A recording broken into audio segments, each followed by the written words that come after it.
Everyone. आज हम discuss करेंगे losses that occurs in transformer.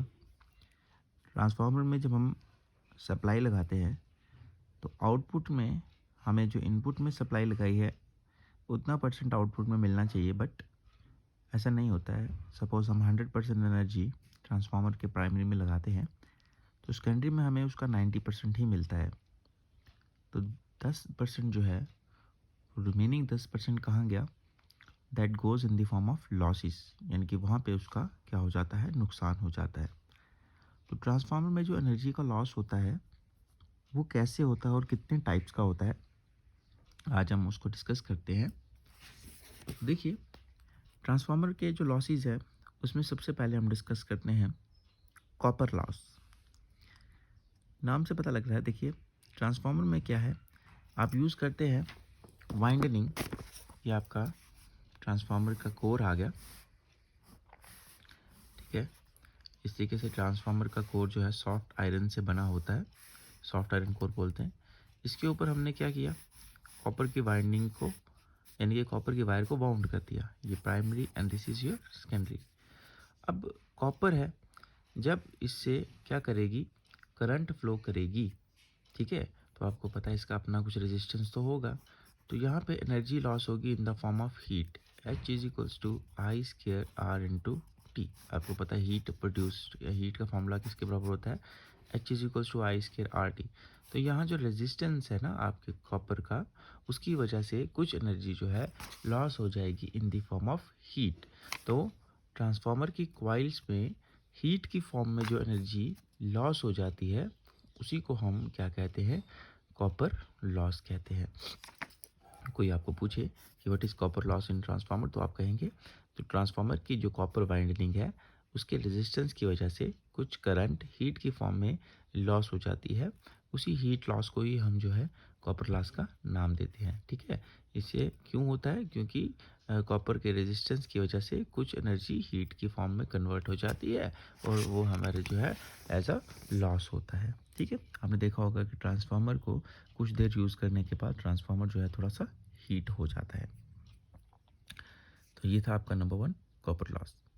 Number 2 iron loss. ये बड़ा इंपॉर्टेंट है आपका। देखिए, number 2 is your iron loss. Iron loss को हम एडी करंट लॉस भी कहते हैं, ठीक है।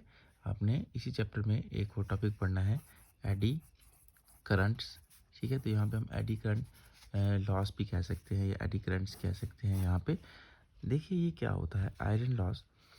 जो ट्रांसफार्मर का कोर है, ये इस तरीके से ट्रांसफार्मर जब भी आप बना हुआ देखिए, ये ट्रांसफार्मर में क्या होता है, कोर होता है, जिसके ऊपर क्या होता है, वाइंडनिंग लगाई जाती है, primary winding and secondary winding, ठीक है। इसके लिए पहले देखिए, आपने पढ़ा है इसी चैप्टर में कि जब किसी चीज़ के साथ जुड़ा हुआ मैग्नेटिक फ्लक्स चेंज करते हैं, सपोज करते हैं ये हमारे पास एक कोई सर्कुलर लूप है, हमने इस सर्कुलर लूप के साथ में क्या लगाया था, गैल्वेनोमीटर, और हमने देखा कि जब इसके साथ में आप मैग्नेटिक फ्लक्स को कम या ज़्यादा करोगे तो इस लूप में करंट बनती है, और जो करंट है इस लूप में इस तरीके से फ्लो करेगी। अब ये लूप है तो करंट को फ्लो करने के लिए एक डायरेक्शन है, सर्कुलर करंट इस तरीके से फ्लो कर रही है, ठीक है। तो यहाँ तो कोई प्रॉब्लम नहीं है।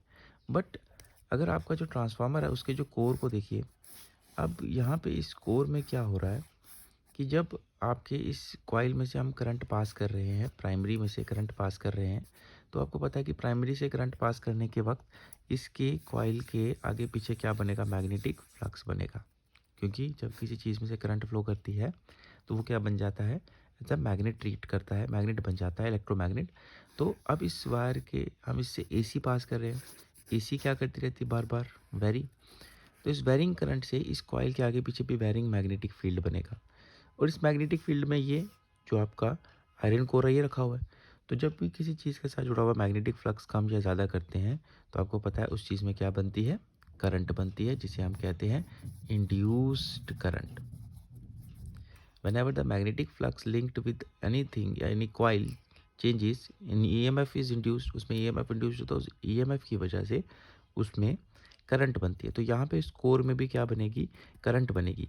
लेकिन अब जो करंट बनी, अब उसको फ्लो करने के लिए कोई रास्ता तो चाहिए ना, तो वो करंट क्या करेगी, इस तरीके से इस कोर में सर्कुलर मूव करना शुरू कर देगी। ठीक है, इस तरीके से कि यहाँ पे एक जो है व्हर्लपूल बन गया है, यानी कि जैसे पानी में इस तरीके से घुमाव होता है उसे हम व्हर्लपूल कहते हैं या एडी कहते हैं। एडी क्या है? इस तरीके से किसी चीज़ का गोल गोल घूमना। पानी में देखिए ऐसे कई बार आपने देखा होगा कोई वर्षा बन जाता है, हवा का भंवर बन जाता है, उसे हम एडी कहते हैं। तो करंट इस तरीके से यहाँ पे एडी की फॉर्म में ऐसे इस तरीके से इसमें कॉपर के सॉरी जो आयरन का यहाँ पे जो सॉफ्ट आयरन कोर है इसमें इस तरीके से घूमना शुरू कर देगी। तो यहाँ पे जो है ये जो करंट का लॉस है, इसी लॉस को हम आयरन लॉस के नाम से जानते हैं, क्योंकि ये जो आपका ट्रांसफार्मर है, ट्रांसफार्मर के आयरन कोर में हो रहा है, इसलिए इसे आयरन लॉस नाम दिया गया। ऐसे एडी करंट लॉसेस भी क्यों होते हैं? क्योंकि जो आपका आयरन कोर है इसमें करंट जो है एडीज की फॉर्म में ट्रैप हो जाएगी, यानी कि करंट इस तरीके से यहाँ पे बस गोल गोल घूमती रहेगी, यानी कि एडीज फॉर्म कर लेगी। तो इसलिए इसका नाम जो है एडी करंट लॉस भी हम कहते हैं। ठीक है, तो नॉर्मल लूप में तो करंट गोल गोल घूम सकती है, बट यहाँ पे करंट के पास रास्ता नहीं है, तो यहाँ पे करंट जो है इस तरीके से गोल गोल घूमना शुरू कर देगी। तो इसको कम कैसे करेंगे?